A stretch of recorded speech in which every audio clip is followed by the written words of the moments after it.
नमस्कार. आता हा मी जो सुरण काढला होता बागेतून तो आता मी कापून घेतला आहे आणि याच्या अशा साली काढून घ्यायच्या आहेत.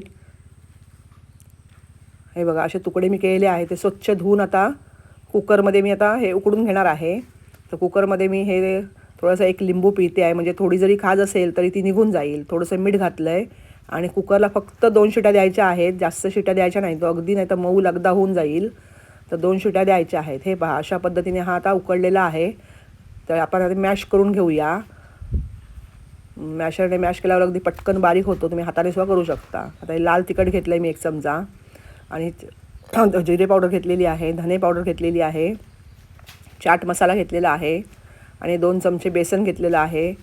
तांदळाचं पीठ 2 चमचे घेतलेलं आहे आणि हे काळं मीठ म्हणजे सैंधव मीठ घेतलं आहे, साधं मीठ घेतलं आहे चवीनुसार आणि ह्या ओलसरपणामध्येच आपण हे मळायचं आहे. अजिबात पाणी घालायचं नाही. 1 चमचा चिंचेचा कोळ घेतलेला आहे. तर आता आपण ह्यामध्ये हा मक्याचा चिवडा घेतलेला आहे, कॉर्नफ्लेक्स पण म्हणतात त्याला. तर तो असा सरसरीत मिक्सरला वाटून घेतला आहे. रवासुद्धा घेतला तरी चालतो. जर तुमच्याकडे मक्याचा चिवडा नसेल तर तुम्ही रवा घेतला तरी देखील चालू शकतं. हा साचा आहे माझ्याकडे, त्याला तेलाचं बोट लावून घेतलेलं आहे आणि ह्यामध्ये आपण आता हे कटलेट्स करायचे आहेत.